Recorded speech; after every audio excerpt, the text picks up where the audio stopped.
नमस्कार, आप देख रहे हैं सत्य हिंदी का शाम 6 बजे का बुलेटिन और मैं हूं आपके साथ कृति सिंह। नीट पेपर लीक के बाद परीक्षा रद्द होने पर विपक्ष ने शिक्षा मंत्री धर्मेंद्र प्रधान को पद से हटाने की मांग कर दी है। सरकार की तरफ से कोई जवाबदेही तय नहीं की जा रही है, लेकिन छात्रों का गुस्सा फूट पड़ा है, उनका मनोबल टूटता जा रहा है। दूसरी तरफ सोना खरीदने को लेकर पीएम मोदी की अपील पर भी राजनीति गर्मा गई है। कांग्रेस कह रही है कि बाजार में डर फैल गया है और सुनारों का कारोबार ठप पड़ गया है। वहीं रुपया रिकॉर्ड निचले स्तर पर पहुंच गया, शेयर बाजार में भारी गिरावट आ गई और महंगाई पर भी चिंता बढ़ती दिख रही है। इन खबरों पर इस बुलेटिन में बात करेंगे, लेकिन पहले देख लेते हैं शाम की 5 बड़ी खबरें। पेपर लीक पर विपक्ष ने की धर्मेंद्र प्रधान को पद से हटाने की मांग। पेपर लीक जांच तेज, एनटीए जल्द जारी करेगा नीट री एग्जाम की नई तारीख। इंदिरा गांधी की सोना अपील वाली वायरल खबर कटिंग निकली पूरी तरह से फर्जी। मोदी की सोना सलाह से बाजार में डर, कांग्रेस ने सरकार को घेरा। डॉलर के मुकाबले रुपया टूटा, शेयर बाजार धड़ाम, लाल निशान पर अटका सेंसेक्स। नीट परीक्षा रद्द होने पर कांग्रेस नेता राहुल गांधी का कहना है कि 22 लाख से ज्यादा छात्रों की मेहनत, त्याग और सपनों को इस भ्रष्ट भाजपाई व्यवस्था ने कुचल दिया। किसी पिता ने कर्ज लिया, किसी मां ने गहने बेचे, लाखों बच्चों ने रात रात भर जागकर पढ़ाई की और बदले में मिला क्या? पेपर लीक, सरकारी लापरवाही और शिक्षा में संगठित भ्रष्टाचार। राहुल का कहना है कि प्रधानमंत्री का तथाकथित अमृतकाल देश के लिए विषकाल बन गया है। कांग्रेस ने शिक्षा व्यवस्था पर सवाल उठाए हैं। कांग्रेस नेता सुप्रिया श्रीनेत ने एक्स पर लिखा कि धर्मेंद्र प्रधान को पद पर बने रहने का कोई हक नहीं है। बीजेपी नेताओं के बच्चे तो मजे से विदेश में पढ़ रहे हैं, इसीलिए देश के बच्चों का भविष्य चौपट होता दिख रहा है और इनका दिल बिल्कुल नहीं पसीजता। एक इम्तिहान तो बिना पेपर लीक हुए करा नहीं सकते, विश्व गुरु बनने का फर्जीवाड़ा करते हैं। सुप्रिया श्रीनेत ने लिखा कि धर्मेंद्र प्रधान से नीट पेपर लीक पर सवाल किया गया तो उन्होंने कोई भी जवाब देने के बजाय मीडिया के सवालों से वो भागते नजर आए। नीट परीक्षा रद्द होने के बाद पूरे देश में गुस्से का माहौल है। इंडियन मेडिकल एसोसिएशन के राष्ट्रीय अध्यक्ष डॉक्टर अनिल कुमार जे नायक ने केंद्र सरकार से मांग की है कि पेपर लीक मामले की गहराई से जांच हो और दोषियों के खिलाफ सख्त कार्रवाई की जाए। उधर तमिलनाडु के मुख्यमंत्री एमके स्टालिन ने कहा कि हर साल परीक्षा में गड़बड़ियां सामने आ रही हैं और इसका सबसे बड़ा नुकसान लाखों छात्रों को ही उठाना पड़ता है। उन्होंने मांग की कि मेडिकल एडमिशन फिर से 12वीं के नंबरों के आधार पर दिए जाएं। दिल्ली के पूर्व सीएम अरविंद केजरीवाल ने भी सरकार पर निशाना साधते हुए कहा कि नीट पेपर 1-2 बार नहीं बल्कि कई बार लीक हो चुका है। केजरीवाल ने आरोप लगाया कि इतने बड़े स्तर पर पेपर लीक बिना राजनीतिक संरक्षण के तो संभव ही नहीं है। नीट यूजी 2026 परीक्षा रद्द होने के बाद देश भर में छात्रों के बीच गुस्सा, डर और निराशा का माहौल है। पेपर लीक और परीक्षा में गड़बड़ियों के आरोपों के बाद सरकार ने परीक्षा रद्द कर दी, लेकिन अब लाखों छात्रों की मेहनत और भविष्य पर बड़ा सवाल खड़ा हो गया है। नीट की तैयारी कर रहे एक छात्र युवराज सिंह ने कहा कि जो छात्र दिन रात मेहनत करके परीक्षा पास करते हैं, उनके लिए ये खबर मानसिक आघात यानी मेंटल ट्रॉमा जैसी है। उनका कहना है कि पेपर लीक अब हर साल होने वाली घटना बनती जा रही है, इसलिए अब हमारा सिस्टम से भरोसा टूटता जा रहा है। एक और छात्र ने कहा कि नीट जैसे बड़े एग्जाम की तैयारी छात्र कम से कम 2 साल पहले से शुरू करते हैं। ऐसे में परीक्षा रद्द होने से सिर्फ समय ही नहीं बल्कि आत्मविश्वास और मानसिक संतुलन भी बहुत ज्यादा प्रभावित हो जाता है। छात्रों का कहना है कि दोबारा परीक्षा देना और फिर से उसी दबाव से गुजरना बहुत मुश्किल होता है। आपको बता दें कि इस साल करीब 22,79,000 छात्रों ने ये परीक्षा दी थी।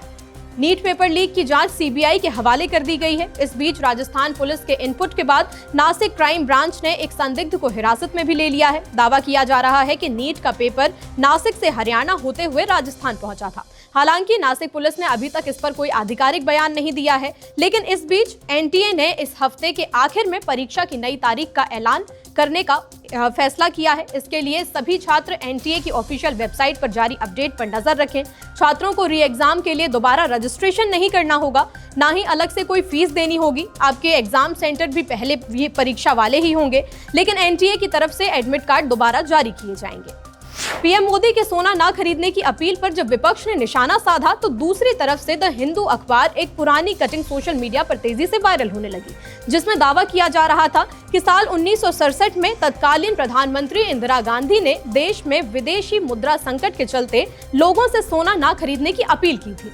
लेकिन अब इस पूरे दावे पर अखबार द हिंदू ने खुद से सफाई दी है। द हिंदू ने अपने आधिकारिक बयान में साफ कहा कि ये जो तस्वीर वायरल हो रही है वो उनके किसी भी पेपर के असली फ्रंट पेज से मेल नहीं खाती। ये एक डिजिटल रूप से एडिट की गई और फर्जी क्लिपिंग है जिसका उनके आर्काइव से भी कोई संबंध नहीं है। द हिंदू ने लोगों से अपील की है कि किसी भी जानकारी को शेयर करने से पहले उसकी पुष्टि जरूर करें, क्योंकि सोशल मीडिया पर इस तरह की फेक तस्वीरें आसानी से भ्रम फैलाती हैं। इस बयान के बाद ये साफ हो गया है कि वायरल दावा गलत है और इसे गलत तरीके से प्रचारित किया जा रहा था। बुलेटिन में खबरें अभी और भी हैं। मोदी की सोना पर सलाह से बाजार में हलचल, कांग्रेस का हमला। तेल संकट के बीच पुरी की सफाई, देश में कोई कमी नहीं। फिर से टूटा रुपया, कांग्रेस ने मोदी को कहा फेल पीएम। केंद्रीय मंत्री बंदी संजय के बेटे पर पॉक्सो केस, जांच हुई तेज। पीएम मोदी के सोना ना खरीदने की सलाह देने के बाद सोना बाजार में डर का माहौल है। कांग्रेस ने एक वीडियो शेयर किया जिसमें एक ज्वेलर अपना दुख बता रहा है। ज्वेलर ने कहा कि अगर कोई सोना नहीं खरीदेगा तो हमारा व्यापार गिर जाएगा, हम अपने कारीगरों को पैसा नहीं दे पाएंगे और वो लोग बेरोजगार हो जाएंगे। इस पर कांग्रेस ने पीएम मोदी पर निशाना साधते हुए लिखा कि नरेंद्र मोदी ने कहा है कि 1 साल तक सोना न खरीदो, लेकिन उन्हें सुनारों और लाखों कारीगरों की याद तक नहीं आई। कांग्रेस का कहना है कि ज्वेलरी बाजार में डर का माहौल है क्योंकि मोदी ने खुद ही फिर से पैनिक फैला दिया है। तेल संकट की खबरों के बीच पेट्रोलियम मंत्रालय का कहना है कि भारत में ईंधन की कोई भी कमी नहीं है और देश मजबूत स्थिति में खड़ा हुआ है। नई दिल्ली में CII एनुअल बिजनेस समिट के दौरान पेट्रोलियम मंत्री हरदीप सिंह पुरी ने बताया कि पिछले 4 सालों से पेट्रोल डीजल की कीमतों में कोई बढ़ोतरी नहीं हुई है, जबकि दुनिया के कई देश 50 से 60% तक कीमत बढ़ाने की मार झेल रहे हैं। उन्होंने दावा किया कि भारत के पास करीब 60 दिनों का क्रूड ऑयल स्टॉक, 60 दिनों का LNG और 45 दिनों का LPG स्टॉक अभी भी उपलब्ध है, जिससे सप्लाई पूरी तरह सुरक्षित बनी हुई है। उन्होंने ये भी बताया कि जब संकट शुरू हुआ था तब LPG उत्पादन 36,000 मीट्रिक टन प्रतिदिन था, जिसे बढ़ा करके अब 54,000 मीट्रिक टन प्रतिदिन कर दिया गया है। लेकिन मंत्री ने यह स्वीकार कर लिया कि तेल कंपनियों को भारी वित्तीय नुकसान हो रहा है और वो रोजाना करीब 1,000 करोड़ रुपए के घाटे में चल रही हैं। बढ़ती महंगाई की वजह से शहरों में रह रहे मजदूर अपने गाँव वापस लौटने के लिए मजबूर हो गए हैं। फाइनेंशियल टाइम्स की रिपोर्ट के मुताबिक बढ़ती महंगाई की वजह से हजारों फैक्ट्री मजदूर शहरों की नौकरियां छोड़कर वापस अपने अपने गांव लौट रहे हैं। सबसे ज्यादा असर उन मजदूरों पर पड़ रहा है जो कम वेतन पर बड़े शहरों में काम कर रहे थे। रिपोर्ट में कहा गया है कि LPG सिलेंडर की बढ़ती कीमतें, महंगा किराया और रोजाना का ट्रांसपोर्ट खर्च अब मजदूरों की कमाई पर भारी पड़ रहा है। हालत ये हो गई है कि कई मजदूरों के लिए शहरों में रहकर काम करना मुश्किल हो चुका है। इसका सीधा असर नोएडा जैसे बड़े औद्योगिक केंद्रों पर भी दिखाई देने लगा है। फैक्ट्रियों में काम करने वाले श्रमिकों की कमी से उत्पादन प्रभावित हो रहा है। कई उद्योगों को समय पर ऑर्डर पूरा करने में दिक्कत आ रही है। रिपोर्ट में ये भी कहा गया है कि ये सिर्फ मजदूरों की कमी नहीं, बल्कि फैक्ट्रियां खुद भी भारी दबाव में हैं। कच्चे माल की कीमतें बढ़ रही हैं, ईंधन महंगा हो रहा है और मजदूरी लागत भी ऊपर जा रही है। ऐसे में उत्पादन लागत भी ज्यादा बढ़ती जा रही है। भारतीय रुपया आज यानी 12 मई को डॉलर के मुकाबले 19 पैसे गिरकर 95.50 के रिकॉर्ड निचले स्तर पर आ गया है। इस पर कांग्रेस ने मोदी सरकार को निशाने पर लिया। कांग्रेस ने एक्स पर लिखा कि नरेंद्र मोदी ने कड़ी मेहनत से रुपए को अब तक के सबसे निचले स्तर पर पहुंचा दिया। रुपए की खराब हालत देश की खराब अर्थव्यवस्था का सबूत है, क्योंकि मोदी एक फेल प्रधानमंत्री हैं। देश के शेयर बाजार में आज लगातार तीसरे दिन भारी गिरावट देखने के लिए मिली। पश्चिम एशिया में बढ़ते तनाव और कच्चे तेल की कीमतों में तेज उछाल का सीधा असर भारतीय बाजार पर पड़ा है।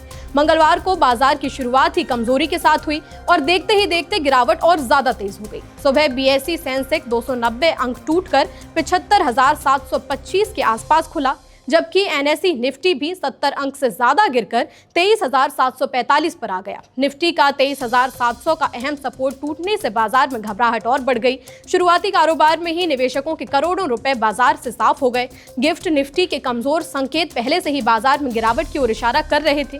विशेषज्ञों का कहना है कि अगर तेल की कीमतें लंबे समय तक ऊंची बनी रहती हैं, तो न सिर्फ महंगाई बढ़ेगी बल्कि कॉर्पोरेट कंपनियों पर भी कमाई का दबाव बढ़ जाएगा।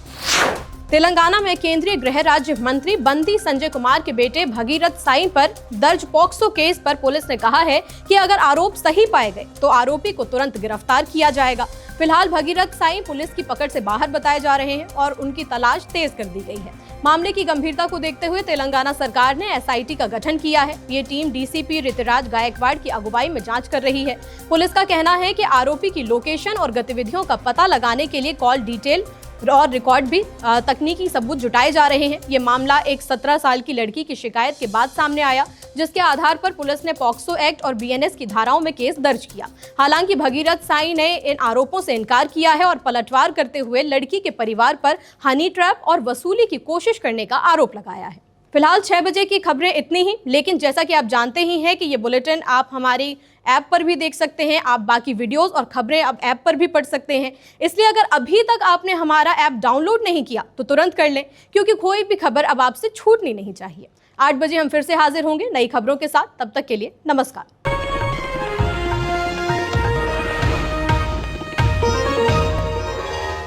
Copyright disclaimer under Section 107 of the Copyright Act 1976. Allowance is made for fair use for purposes such as criticism, comment, news reporting, scholarship, and research.